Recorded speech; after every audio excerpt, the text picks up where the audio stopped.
Okay pa po ba kayong lahat?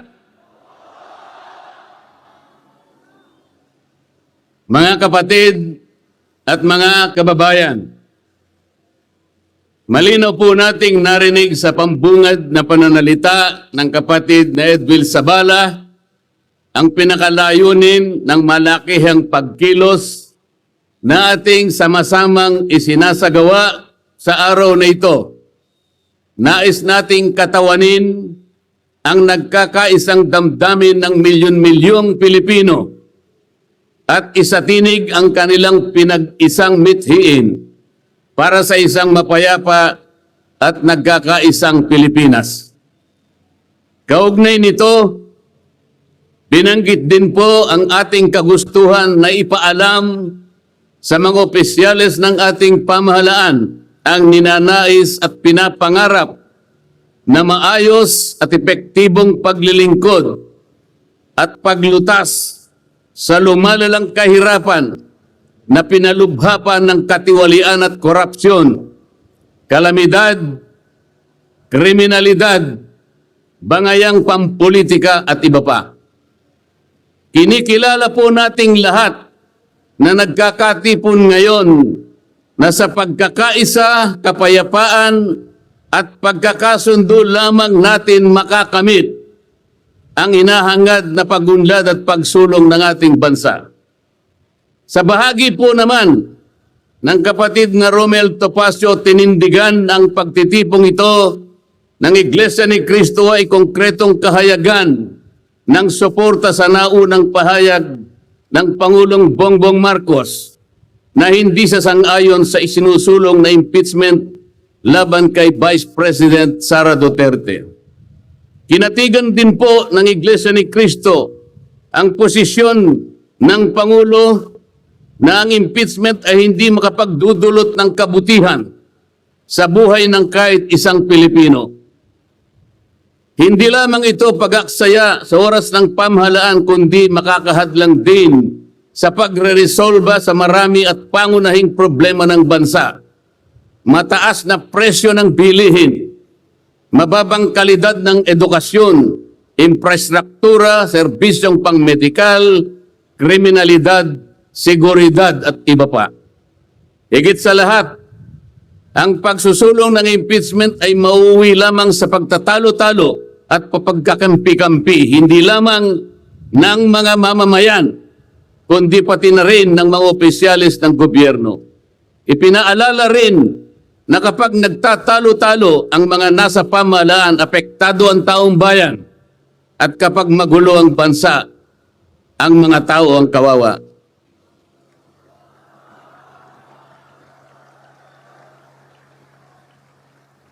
Lagyan po natin ng konteksto ang dalawang pagpapahayag na nauna upang lalong mabigyan ng diin ang kahalagahan ng pagkakaisa, pagkakasundo at kapayapaan sa ikalulutas ng panganib na dulot ng kahirapan dahil sa lumulubhang katiwalian, korupsyon, kalamidad at lalo lamang napabibigat ang buhay at pamumuhay ng ating mamamayan. Sa isang ulat balita ng periodikong Philippine Star, 4 na araw nang nakararaan ay ganito ang sinasabi. Based on a recent SWS survey, an estimated 17.4 million Filipino families considered themselves poor in the last quarter of 2024. This number represents 63% of the surveyed respondents, the highest self-rated poverty in 21 years. Across the country, Mindanao had the highest self-rated poverty at 76%, followed by Visayas at 74% and Luzon at 55%. Mga kababayan, sa tayang 5 ang miyembro ng bawat pamilyang Pilipino, nangangahulugan na aabot sa 87 milyong Pilipino sa ngayon ang nagsasabing sila ay mahirap.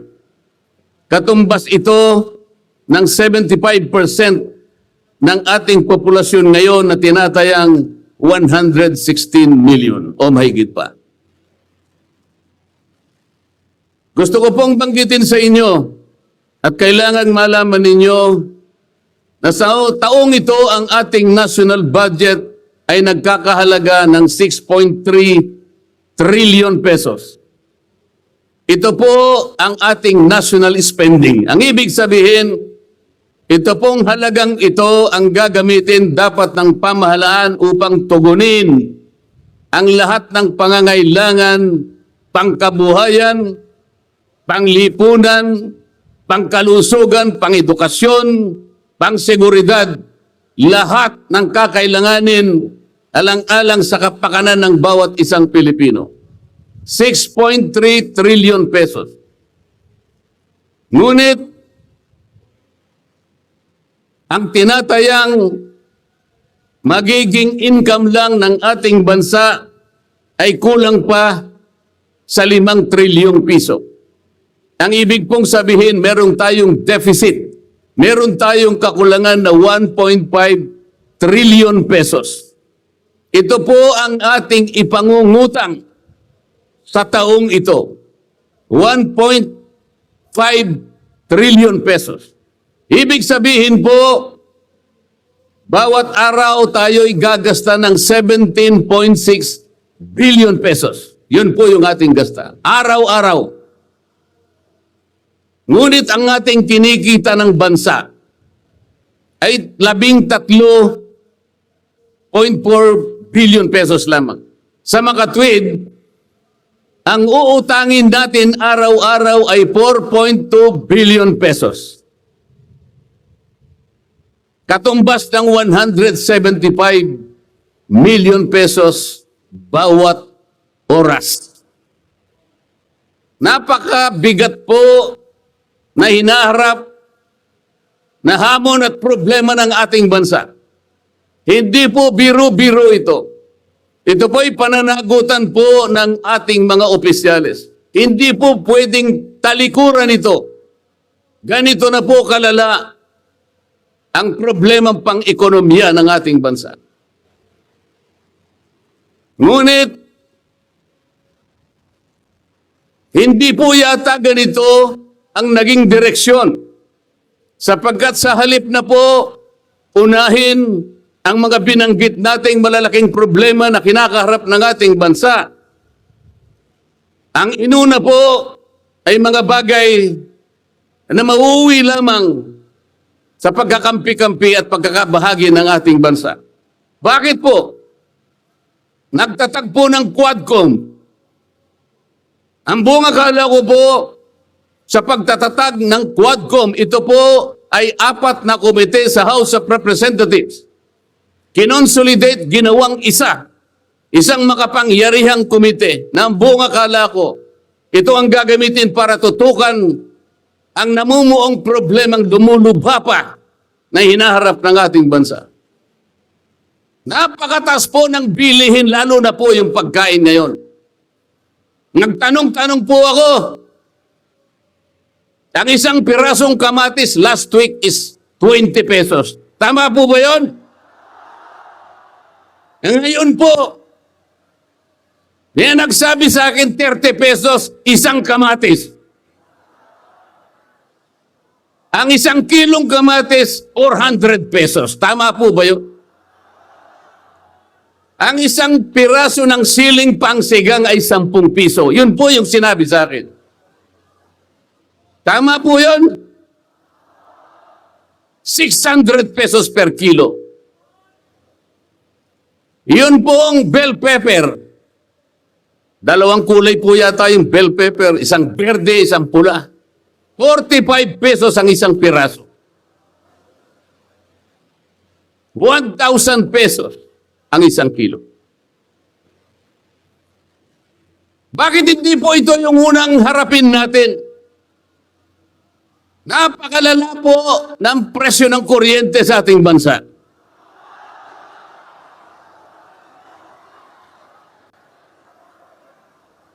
Meron po akong isinulong na 10 panukalang batas na ang tanging layunin ay ibaba ang kuryente sa bansang ito.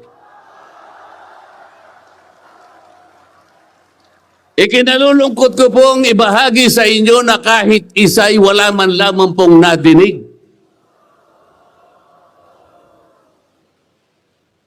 Ano po yung dininig? Pinatawag ang dating Pangulong Duterte, pinatawag ng Quadcom.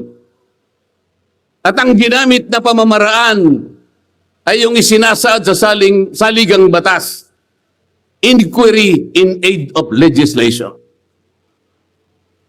Natupad po ba yung Inquiry in Aid of Legislation? Paano po in aid of legislation kung ang tatawagan nilang resource persons para humarap sa paglilitis na yon ay puro kalaban ng dating Pangulo? Alam po ninyo lahat yon. Pinagtatanong nila yung Pangulo base doon sa mga sinumpaang salaysay at affidavit nung kanyang mga inusig nung kanyang panahon sa war on drugs. Hindi naman ipinatawag ang mga taong maaring makapagbigay sa kanya ng tulong upang ipaliwanag ang war on drugs. Hindi ipinatawag ang mga Solicitor General sa kanyang panahon. Hindi ipinatawag ang mga Chief PNP upang magpaliwanag kung ano ang war on drugs. Puro kalaban ang dating Pangulo. Yung mga abogadong kasama niya para magtanggol sa kanya, hindi pwedeng magsalita. Sapagkat ang tuntunin sa mga komite, ikaw ay papayagan lamang para payuhan mo ang kliyente mo sa kanyang karapatan. Ngunit paano mangyayari na ang kliyente nila ay papayuhan sa kanyang karapatan kung bubulungan lang siya, ay makikita siya ng isang chairman doon. Attorney, huwag mong bubulungan yan. Iko-contempt kita. Nasaan na po yung sinabi sa saligang batas na lahat ng inuusig ay meron siyang karapatan sa abogado? The right to counsel. Wala na po. The right to confront your accuser. Wala po mga accuser doon.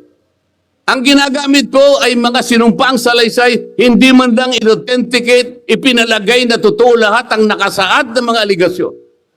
Anong gagawin ng isang tao sa harap ng ganito na walang rule of law at walang due process?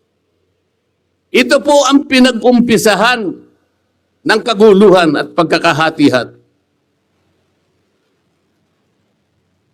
Sa kagustuhan po nila na mausig ang dating Pangulo, ayaw po nilang pumunta sa korte, ayaw nilang pumunta sa piskal. Ano po ba ang sinasabi ng mga desisyon ng Korte Suprema? Kapag ka napatunayan nyo ang isang tao ay maaring nakagawa ng kahit anong paglabag sa lahat ng batas, anumang batas, dalhin ninyo sa piskalya, dalhin ninyo sa korte.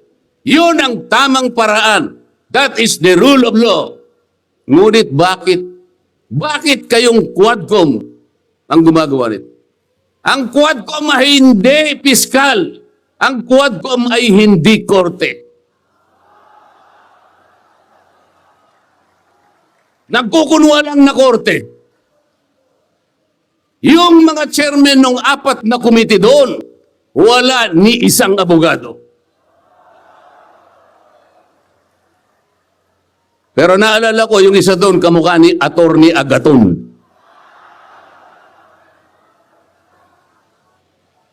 So sa halip na ang unahin ay yung kapakanan ng mamamayan, sa harap at liwanag ng napakaraming nakabantang panganib sa atin, sa ekonomiya, panglipunan, pangseguridad, korupsyon, katiwalian.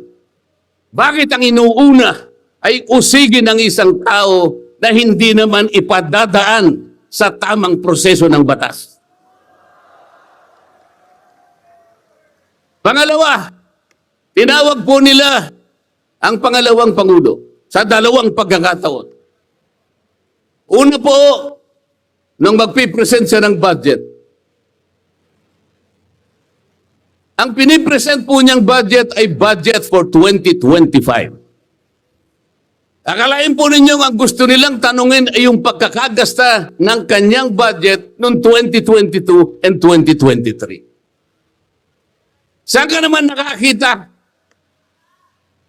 ng ganong klaseng direksyon? 2025 ang dapat pag-usapan, ang kanilang pilit na itinatanong ay paggamit o paggasta niya noong 2022 at 2023. Ang sabi po ng Vice President, siguro na inis na rin, I forgo my opportunity to defend this 2025 budget and I leave it to the discretion of the House of Representatives as presented. Oh, ayaw pa nilang tanggapin. Nang ibig sabihin, ayaw ko nang itipensa sa inyo. Bahala na kayo. Kung anong gusto nyong ibigay sa akin, bahala na kayo. Ano pong ginawa nila? Nga hindi. Kinakailangang masagutin mo lahat ito.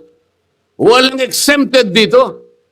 Kahit ano nga yun siya, kailangan namin tama po yung lahat po ng paggasta ng pera ng bayan ay kailangan pong suriin. Totoo po yun. Ngunit meron pong pagkakataon at panahon sa paggawa nito. Hindi po sa panahon ng pipresenta ng budget.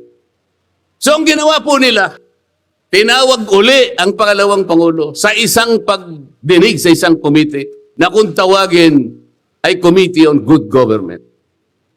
Alam po ninyo yung pagsisimula nila para magkaroon ng katwiran na masabi na ang Vice President? Kinasangkapan nila yung isa sa amin, isang representative sa Maynila, tumindig at nag-privilege speech. Yung subject matter po ng kanyang privilege speech ay kaugnay po ng budget na pinagtatalunan na po sa plenaryo at sa committee. Sa tuntunin po ng House of Representatives, no one should avail of the privilege hour if the subject matter is related to a pending bill. Nando na po yung bill sa baba, pinagsalita pa po yung isa. Nung banggitin ko po ito, nire-raise ko po, sabi ko, wala pong katwiran ito. Kailangan po tindigan ninyo, sundin ninyo ang ating tuntunin. Kapag hindi tayo sumunod sa ating tuntunin, sinong maniniwala sa atin na tayo may karapatang gumawa ng batas para sa ikabubuti ng ating bansa?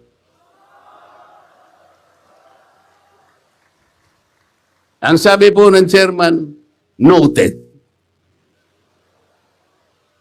Eh, saan ka naman nakakita ng ganun?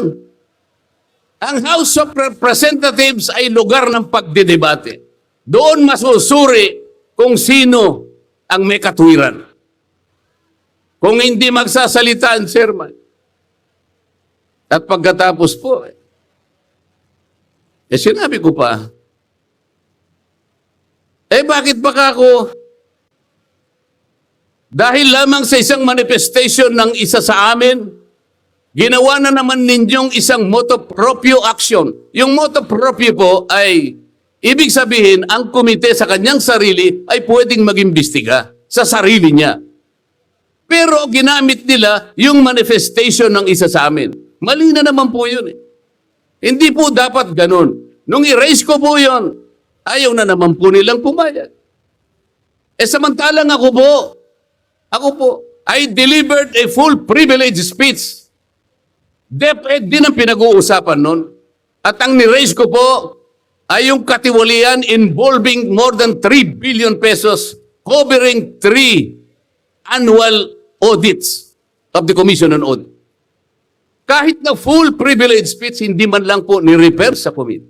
Samantalang yung illegal po na privilege speech, dali-daling ibinigay kagad sa Committee on Good Government. Kahit na illegal, kahit alam nilang mali. Ito po yung problema. So sabi ko, Mr. Chair, bakit tayo po ang sumusuri? Bakit tayo po ang nag-audit ng confidential funds ng Vice President? Bakit tayo po? Hindi po ba ang minanduhan ng ating saligang batas na tanging may otoridad at kapangyarihang mag-audit at mag-examine ng lahat ng report at papeles ng pagkakagasta ng ating bansa ay ang Commission on Audit? Ni-raise ko na naman po yun. Ayaw pong sumagot ng chairman. Ang pinasasagot po sa akin ay yung hindi abogado. Sabi ko, Mr. Chair, nilapitan ko po sila. Mr. Chair, huwag naman pong ganito. Ilagay naman po natin sa konteksto at sa regulasyon ng ating ginagawa. Tinatanong ko po ay isang constitutional issue. Bakit ang pasasagutin mo sa akin ay hindi man lang abogado? Huwag mo naman akong insultuhin.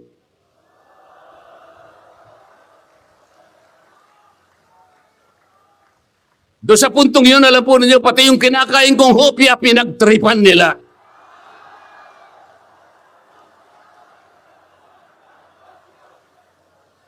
Ang Iglesia ni Cristo ay hindi po laban sa impeachment, sapagkat ang impeachment ay itinatadhana sa saligang batas.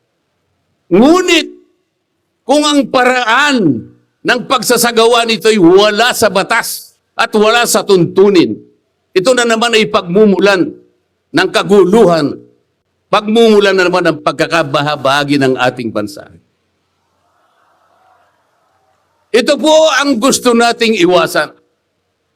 Ito po ang gusto nating iwasan. Iniimbestiga nila po yung confidential funds. Ang tanong ko po, Mr. Chairman, mahigit pong 400 opisina at ahensya ng ating pamahalaan ang tumatanggap ng confidential funds. At sila din ay natatawagan ng pansin ng Commission on Audit. Bakit naman isang opisina lang ang pinipilit niyong usisain? Hindi ba masyadong halata namang pamumuliti kaya? Ito po yung gusto nating liwanagin. Hindi po tayo laban sa pag-iimbestiga ng katiwalian. Ilagay po natin sa ayos. Sana man lang, kumuha sila ng ilang pang mga bahagi ng opisina na kagaya din ng paggagamit ng confidential funds sapagkat ang layunin po raw ay makagawa ng batas. Kung talagang gusto ninyong gumawa ng batas, kasi po in aid of legislation, palagi po ito ang nagagamit, inquiry in aid of legislation. Nasa saligang batas po naman talaga ito. Kaya lang, meron pong limitasyon ang inquiry in aid of legislation. Ano po yung unang limitasyon? Kailangan po meron ka ng nakabalangkas na batas, panukala.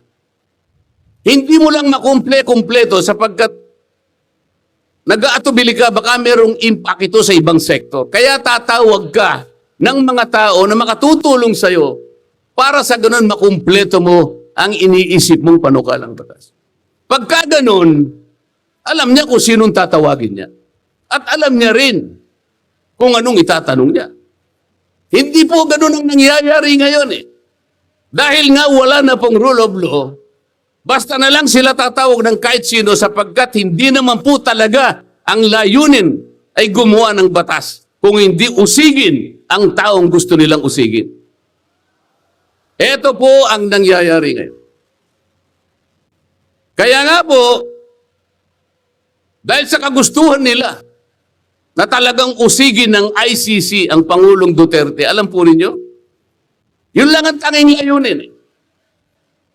Sa 13 pagdinig ng Quadcom, 13, nakapaggawa lang sila ng isang batas na kahit siguro po high school graduate pagtatawanan niya yung kanilang panukalang batas. Bakit po? Yung definition na definition lamang po ng extrajudicial killing ay talaga pong matatawa ka na.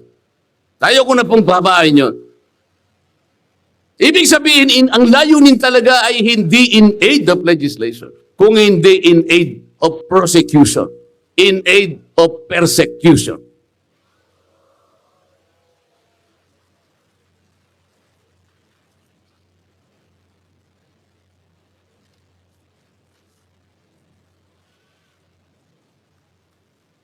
Kanina po, mga kababayan, napanood po ninyo ang video na kung saan ay nagpahayag ng di pagsang-ayon si Pangulong Marcos sa namumuong impeachment laban sa pangalawang Pangulo. Ulitin ko lamang po yun. Sabi niya, tumutukoy po dun sa pagsasagawa ng impeachment. This is not important. This does not make any difference to even one single Filipino life. So why waste on this? What will happen if somebody files an impeachment? It will tie down the House. It will tie down the Senate. It will just take up all our time, and for what? For nothing. For nothing. Sabi po niya ito, none of this will help improve a single Filipino life. As far as I am concerned, it is a storm in a teacup. It's a tempest in a teacup. Ang ibig sabihin, isang napakaliit na bagay na pinipilit ninyong palakihin. Napakalaki ng problema ng bansa ang inaharap natin. Ito ang ating atupagin. Ito yung gustong mangyari ng Pangulo ng Republika ng Pilipinas. Sumagot po. Sumagot po ang liderato ng House of Representatives. At sa isang bahagi, ang sabi po niya, ito po, kinuha ko lang yung isang bahagi sa isang mahabang manifestong ginawa nila. Sabi po ng House of Representatives, bilang tugon doon sa sinabi ng ating Pangulo. Sabi po niya, together, let us rally behind our President to protect and preserve the gains of democracy as we build a stronger, more united, and more prosperous republic. Pero nasaan po kaya? Nandito po kaya lahat yung mga sumama sa manifestong ito na sumusuporta na mag-rally tayo sa likod ng Pangulo? Tayo'y magkaisa upang panindigan yung nauna niyang pahayag na ang gusto nating unahin na pagkaisahan ay yung pagtugon, pag-address sa mga problema ng bansa. Nasaan kaya sila? Nandun kaya sila sa likod ng Pangulo o tayo lang lahat? Sa Makati, tayo pong lahat ngayon na sama-samang nagkakatipon ngayon na hindi ko mabilan kung ilang, baka meron 1 milyon po yata. Tayo pala ngayon ang nagkakatipon sa diwa ng tunay na kapayapaan at pagkakaisa na nagrarally ngayon. Sapagkat tayo lamang ang nasa likod ng Pangulo sa kagustuhan niya na harapin natin ang mga hamon at nagbabantang problema ng ating bansa. Sapagkat, sabi niya, totoo naman, ang impeachment ay hindi makapagbibigay kahit anong butil ng kabutihan sa buhay ng isang Pilipino. Bago po ako magtapos, ay nais ko pong sipiin dito ang butil ng kaalaman na inalaw sa isang 1957 Nobel na ang pamagat ay Atlas Shrugged ni Alice O'Connor, na kilala sa taguring Ayn Rand. Ang sabi po niya. Sa English muna po, pasensya na po kayo. When you see that in order to produce, you need to obtain permission from men who produce nothing. When you see that money is flowing from those who deal not in goods but in favors. When you see that men get richer by grab and pull, not by work.